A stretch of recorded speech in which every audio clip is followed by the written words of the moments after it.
भारत का प्रधानमंत्री झूठा है और हम कहेंगे जो झूठ बोलेगा उसको झूठा।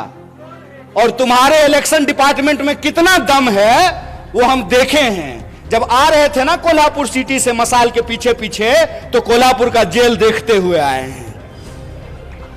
जगह है कितनी जेल में तेरे, देख लिया है, देखेंगे, देखे हुए हैं।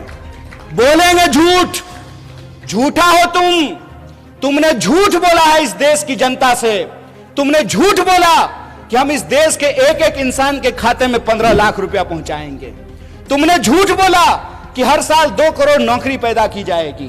तुमने झूठ बोला कि किसानों की आमदनी दोगुनी की जाएगी। तुमने झूठ बोला कि 2022 तक सबको पक्का मकान मिल जाएगा। तुमने झूठ बोला कि महंगाई को कम करेंगे। तुमने झूठ बोला कि महिलाओं के ऊपर अत्याचार को कम करेंगे। तुम इस देश की जनता से झूठ बोल रहे हो। भाजपा का जो इलेक्शन डिपार्टमेंट है ना, इलेक्शन डिपार्टमेंट ईडी, पूरी सरकार ही चल रही है ईडी और सीडी पे। या तो ईडी भेजते हैं या सीडी भेजते हैं। तो जिसका ईडी और सीडी नहीं है वो सच्चा है, जिसका ईडी और सीडी है वो झूठा है, वो झूठ के साथ जाकर के खड़ा है। और तुम्हारी ताकत है झूठ बोलना।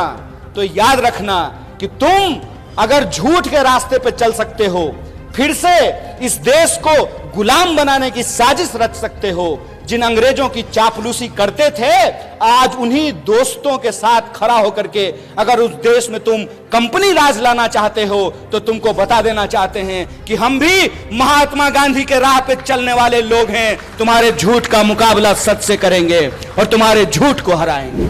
अगर शर्म होती ना तो यह बोलने की हिम्मत नहीं करते। नेहरू के बारे में व्हाट्सएप मैसेज फैलाते हो कि नेहरू ने इस देश को बर्बाद कर दिया। अगर नेहरू नहीं होते ना, एक इंसान को एक इंसान के वोट का अधिकार नहीं मिला होता ना, तो आपको लगता है मोदी जिस गर्व से कहते हैं कि मेरी मां बर्तन मांजती थी, तो बर्तन मांजने वाली का बेटा देश का प्रधानमंत्री बन पाता? संभव था ये? अगर कांग्रेस 70 साल तक इस देश की जमहूरियत को बचा करके नहीं रखती, तो जयशाह का बाप तरीपार होने के बाद देश का गृह मंत्री बन पाता? खेला कर रहे हो। यह सच्चाई आज न कल इंसान के सामने आएगी। स्मृति ईरानी की बेटी गोवा में रेस्टोरेंट खोलेगी नहीं, और हम लोग मोटरसाइकिल लेकर के अपना तेल भरवा करके जय श्री राम। उसमें एक भी मंत्री का बच्चा रहता है? एक भी प्रधानमंत्री का बच्चा नहीं ना। पता है वो कहां रहता है? वो ऑक्सफोर्ड में रहता है। इस बेईमानी को आप समझिए। धर्म अगर बचाना जरूरी है तो खाली हम क्यों बचाएंगे? जो साधारण नौकरी करने वालों के बच्चे हैं, उनके हाथ में तलवार थमा करके ये उनको दंगाई बना रहा है और अपनी राजनीति की रोटी सेक रहा है। अरे इतना खतरा हो गया है धर्म पर, तो तुम अपने बच्चे को भेजने के लिए पढ़ने के लिए बाहर क्यों भेज रहे हो? उसको बोलो आकर के हमारे साथ धर्म बचाए। डर का मैसेज आता है कि नहीं आता है? डर का मैसेज आता होगा कि अब्दुल को 11 भाई बहन है। यह मैसेज आता है कि नहीं आता है? कल को अगर मुसलमान ज्यादा हो गए तो यहां संविधान समाप्त हो जाएगा और शरिया कानून लागू हो जाएगा। ऐसा मैसेज व्हाट्सएप पे आता है कि नहीं आता है? आता है ना। यह डर क्यों फैलाया जाता है? यह डर इसलिए फैलाया जाता है ताकि आप ये ना सोच सकें कि अंबानी की एक दिन की आमदनी में 75 लाख मनरेगा मजदूरों को वेतन दिया जा सकता है। ताकि आप ये ना सोच सकें कि अदानी के सेल कंपनी में 20,000 करोड़ किसके हैं। ताकि आप ये ना सोच सकें कि देश का 99% ठेका एक परिवार को दिया जा रहा है। ताकि आप ये ना सोच सकें कि परिवारवाद इधर गलत है और परिवारवाद उधर सही हो जाता है। अजीत दादा पवार जब महाविकास अघाड़ी में थे तो 75,000 करोड़ का घोटाला करने का आरोप प्रधानमंत्री ने लगाया। जो ही भाजपा में जाकर के शामिल हो गए तो इलेक्शन डिपार्टमेंट लगता है नींद की गोली लेकर के सो गया। जानते हैं हमको क्या बोलते हैं? टुकड़े टुकड़े गैंग। जब ये बोलते हैं तो खुद ये नहीं सोचते हैं कि ये अपने ही गृह मंत्री को निकम्मा बोल रहे हैं। बोलिए किसकी सरकार है देश में? भाजपा की है हिम्मत, करोगे कुछ? हमारा कुछ नहीं कर सकते हो, क्योंकि हम तुम्हारे इलेक्शन डिपार्टमेंट से नहीं डरते हैं। मेरा कुछ नहीं कर सकते हो। इसीलिए खड़ा होकर के पब्लिकली पूरी की पूरी भाजपा के झूठों की जमात को चैलेंज करते हैं कि अगर हमने गलत किया है तो चौराहे पे खड़ा करके तुम मुझे गोली मार सकते हो, लेकिन अगर तुम गलत कर रहे हो तो इस बात को याद रखना कि तमाम धन दौलत और गोला बारूद के बावजूद इस देश में तुम सत्य की आवाज को नहीं झुका सकते हो। हम कसम खाते हैं, महाराष्ट्र का इस महान भूमि पे कसम खाते हैं कि कांग्रेस का एक एक कार्यकर्ता राजीव गांधी को याद करते हुए यह संकल्प लेता है कि इस देश में सद्भावना को हम बचा करके रखेंगे, तुम्हारी पूरी ताकत को परास्त करेंगे। इस बात को याद रखना कि राहुल गांधी जी का सांसद बनना परिवारवाद है, तो अमित शाह का जो बेटा है, देखें उसका मुंह देखें जय शाह का है? उसका बीसीसीआई का सेक्रेटरी बनना परिवारवाद है कि नहीं है?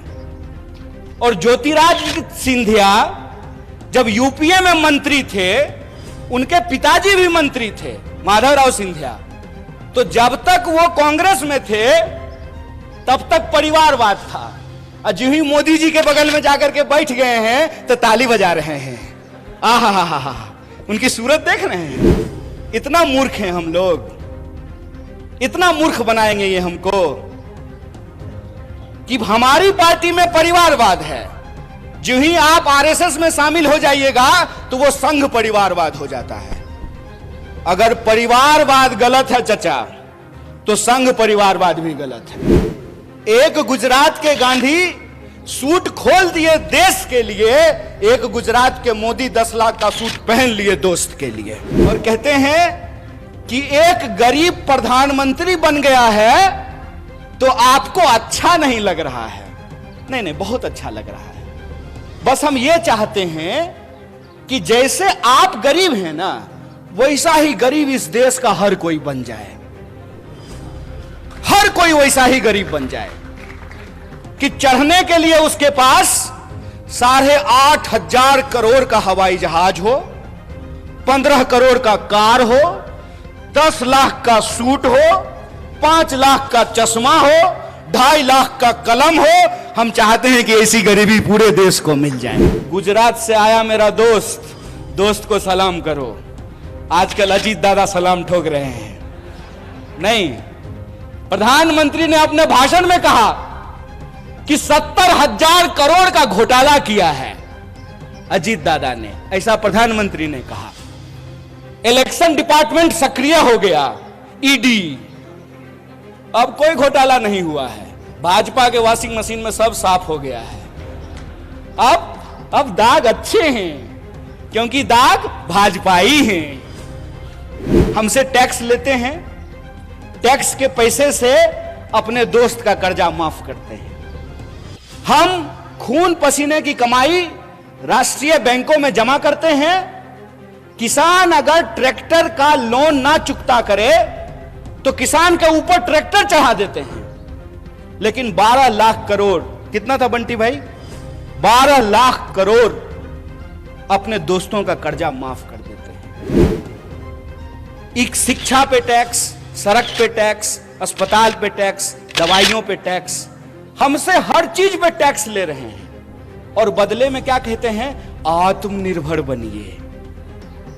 वाह, कितना सुंदर शब्द है। जय शाह का पप्पा कोऑपरेटिव मंत्री बना है। वो जिस चीज के मंत्री बनते हैं ना, उसका बस जय श्री राम होता है। वो आजकल गृह मंत्री हैं। गृह मंत्री का काम है देश की कानून व्यवस्था को सुरक्षित रखना।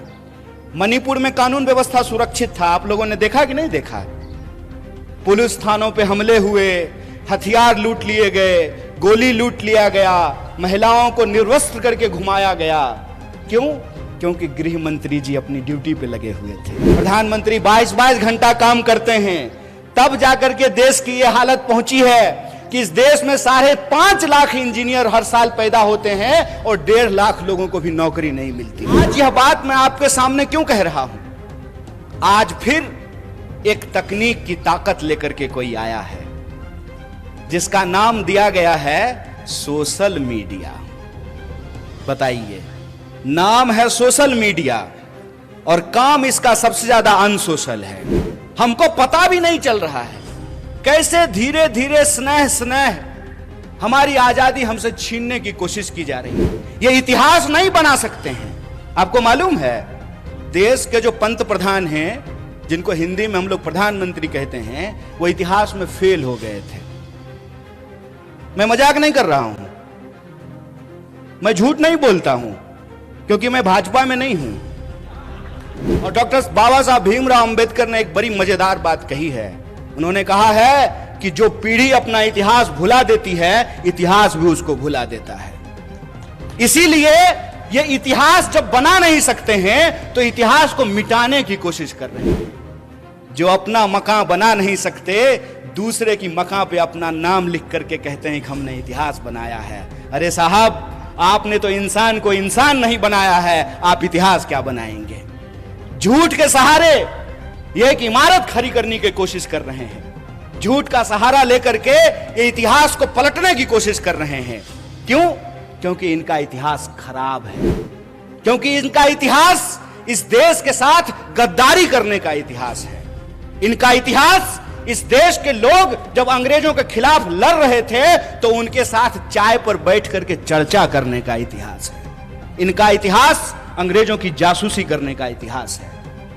मैं जितने संतों का नाम ले रहा हूं, जितने वीरों का नाम ले रहा हूं, जितनी वीरांगनाओं का नाम ले रहा हूं, बताइए एक का भी संबंध भारतीय जनता पार्टी से है क्या? लेकिन हमको गर्व है कि हम जितने भी लोगों का नाम ले रहे हैं, प्रत्यक्ष या परोक्ष रूप से उनका संबंध भारतीय राष्ट्रीय कांग्रेस से है। जो अधिकार हमको मिला है, वो अधिकार हमसे छीना क्यों जा रहा है? छीना इसलिए जा रहा है कि पहचान के नाम पर, जात और धर्म के नाम पर, ये आज की तारीख में हमको जो अधिकार दिए गए हैं उसको एक एक करके छीन रहे हैं। बेवकूफ बना रहे हो। तुम्हारा खेल हम समझते हैं। ये झूठ बोलते हैं, ये झूठ बोलते हैं, हमारे इतिहास को तोड़ने और मरोड़ने की कोशिश करते हैं। तो जो क्रांतिकारियों की परंपरा है, जो वीरता के साथ खड़ी होती है, तो एक तरफ अंग्रेजों से माफी मांगने वाले डरपोक लोग हैं, एक तरफ अंग्रेजों की चापलूसी करने वाले, जासूसी करने वाले डरपोक लोग हैं, दूसरी तरफ हम साहसी और बहादुरी लोगों को इकट्ठा होना पड़ेगा। तो दूसरी लड़ाई है साहस और डर का, और तीसरी लड़ाई है कि वो समाज को हमेशा बांटने का काम करते हैं। हमेशा कभी जात के नाम पे बांटेंगे, कभी धर्म के नाम पे बांटेंगे। जहां धर्म होगा वहां धर्म का झगड़ा लगाएंगे, जहां धर्म नहीं होगा वहां जात का झगड़ा लगाएंगे। आप मणिपुर का उदाहरण देख लीजिए, वहां आपस में लोगों को लड़ा रहे हैं कि नहीं लड़ा रहे हैं। आप हरियाणा का उदाहरण उठा करके देख लीजिए, वहां कैसे लोगों को लड़ाने की कोशिश की गई। आप उत्तर प्रदेश देख लीजिए, आप महाराष्ट्र देख लीजिए। तमाम राज्यों में ये राज्य के जो लोग हैं उनको आपस में बांटते हैं। क्यों? क्योंकि अंग्रेजों से इन्होंने एक चालाकी सीखी है, फूट डालो, राज करो। हमको यह बात समझनी पड़ेगी कि आज महाराष्ट्र के लोगों के आत्मसम्मान का सवाल है कि कोई बाहर से आकर के संत तुकाराम की धरती पर रहने वाले लोग, समता भूमि पे साहू महाराज की भूमि में जन्म लिए लोगों को यह बात समझनी पड़ेगी कि कोई बाहर से आकर के महाराष्ट्र के परिवार को आपस में विभाजित कर रहा है, महाराष्ट्र के लोगों को लड़ा रहा है। यह मामला शिवसेना, एनसीपी और कांग्रेस का नहीं है, यह मामला सच और झूठ का है, और महाराष्ट्र के लोगों को सच के साथ खड़ा रहना पड़ेगा। अगर कोई गलत है तो वो गलत है, वो भाजपा में जाने से ठीक नहीं हो जाता है। ये पहले क्या करते हैं, ये पहले ईडी भेजते हैं, इलेक्शन डिपार्टमेंट पहले जाता है, नेता को डराता है। अगर नेता डर गया तो तुरंत उसको भाजपा का खेस पहना करके उसके सारे अपराध को माफ करके, जैसे मान लीजिए पीएन पाटिल साहब और बंटी जी यहां बैठे हुए हैं, इनके घर पे भी कोई आया था मेहमान, इनको डराया था, तो जो ही ईडी जाती है तो ये चिल्लाना शुरू कर देते हैं, चोर है, चोर है, चोर है। डर करके जो ही अगर ये भाजपा में गए, साधु है, साधु है, साधु है, संत है, महात्मा है। अरे कमाल बात है भाई।